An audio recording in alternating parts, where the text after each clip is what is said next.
Oh, The Sims. Something I find kind of baffling is the lack of derision towards The Sims in the general gaming space. And I'm not talking about the business practices of the expansion packs, or the exclusion of features that were in the vanilla versions of past games that The Sims 4 inexplicably removed.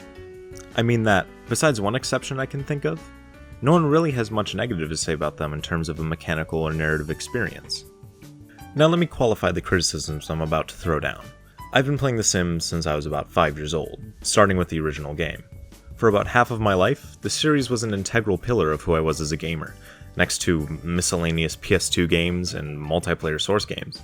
I would spend countless nights watching over Plumbobs until I realized the sun has finally come up and oh well, I guess I don't really need sleep. But after a decent amount of time with The Sims 3, I just abruptly stopped.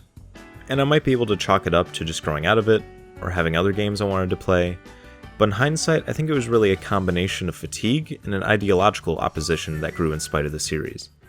As a game, The Sims isn't easily defined, and I don't think simulation is a good tag.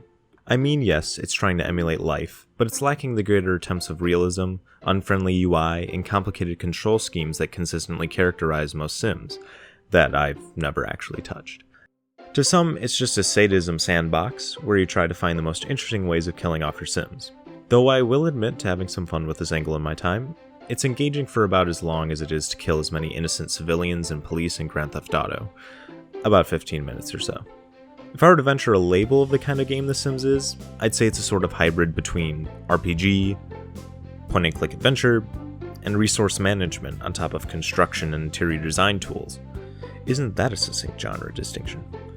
As an experience that's supposed to emulate life, at least Western suburban middle-class life, and be a kind of digital dollhouse, those mechanics get the job done.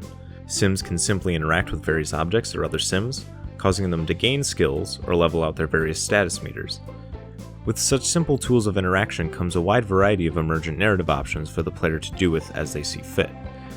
And really that's what the game is about, creating a space for people to express themselves through the lives of these virtual actors. You're given extensive character creation tools with flexible facial modifiers, as well as a myriad of stylish and ridiculous outfits to choose from. Plus, The Sims 4 introduced fluid gender options, allowing players to put even more of themselves into their Sims. Outside of the Sims themselves are their places of residence, which are also fully customizable to fit the personalities of those you move in. Unfortunately, all this expression comes at the cost of the game itself being unengaging for the person watching it all take place. All the player gets to do is observe their Sims go through animations of using the bathroom, cooking food, reading, and just doing generally mundane tasks. It's barely an interactive experience, but rather a directorial one, suggesting actions to complete and see them play out. Yet the game also has a nefarious side to its mechanics. As I said before, you'll have your Sims leveling up different skills and abilities. Like in real life, Sims require time and practice in order to become competent and then exceptional at an activity. But because the game is filled with skills to master, and things like interests and relationships and careers to build, it gives me this feeling that I'm just being conditioned to do everything the game offers. I get that you're supposed to want to see your Sims progress. There's never as much satisfaction from getting them the best in cooking or creativity, or becoming president of a company or whatever, because you're really just looking for the high of getting more progress bars to fill up. You know what The Sims actually is? Just a more polished Runescape. Mindlessly watching animations as you're operantly conditioned through experience or skill points to unlock more animations, or, like, different colored wood. RuneScape at least has PvP, so all that isn't solely feeding into itself, though that doesn't mean I think that game is any good. It's a shame that such engaging means of expression are tied to such a shamefully boring and unknowingly manipulative game. If The Sims did end up just being a house-building simulation, I wouldn't have any grievances against it because creating a home to my specifications is an inherently engaging activity.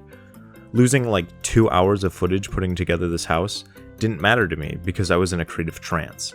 I wanted to finish and make something that appeared as natural a space as possible while being pleasing to the eye. And this death dungeon I constructed to psychologically torture poor butt cheeks, I felt the spark of inspiration that made killing this poor Sim just that much sweeter.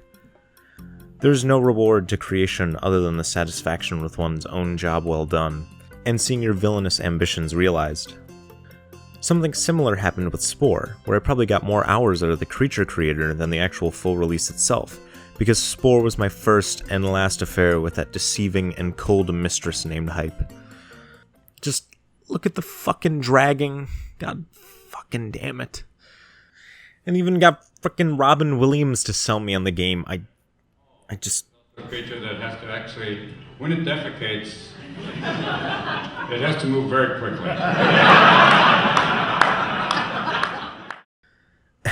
Anyway, Spore 2 suffered from simplistic gameplay while also boasting a plethora of creative options.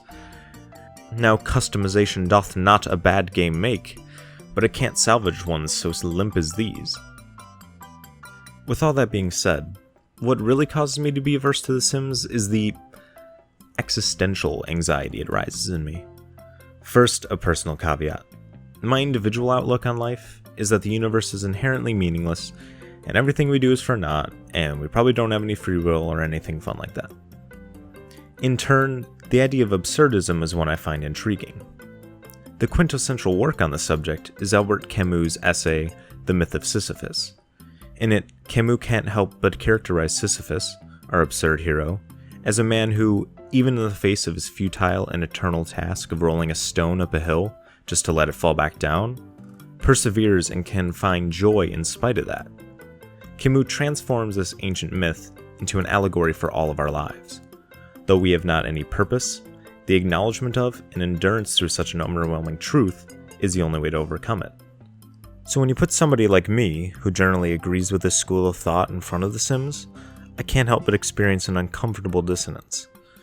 I'm an entity that is forced to undergo all the tribulations of this universe, so to pass that finite free time I have, I'll play the simulacra of an approximation of that life. As entertainment, it astounds me. This isn't a judgment call on anyone who enjoys their time with the game, or really any piece of media I can engage with. I've not failed to grasp the fact that all entertainment is extraneous, and you can do whatever you want, as long as it doesn't hurt anyone. But seeing a sim read a book on how to attain eternal happiness, or watching them do any sorts of writing, really just makes me want to do those things myself, rather than murdering time with these fake hollow people as they roll their own stones up their own hills. In that sense, The Sims is absurdist escapism, being aware of my insignificance, and taking control of a game which, due to its nature as a game about life, self-reflexively defines itself as insignificant and has you participate in that. That almost sounds like a beautiful example of philosophical art, but in tandem with substance as riveting as actually pushing a boulder up a hill, I can't see the game as anything but avoidable.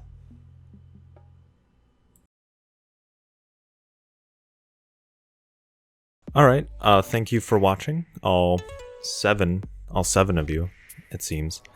I know it took a while to make this video, but I have school now in college. It doesn't help with, the production cycle of a video.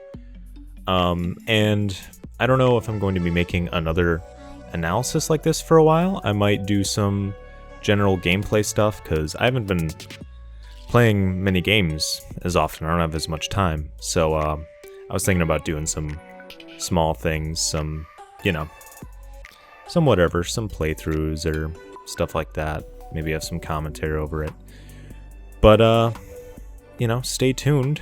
I might surprise you. Who knows? I might get some inspiration. But anyway, thank you. Subscribe if you haven't.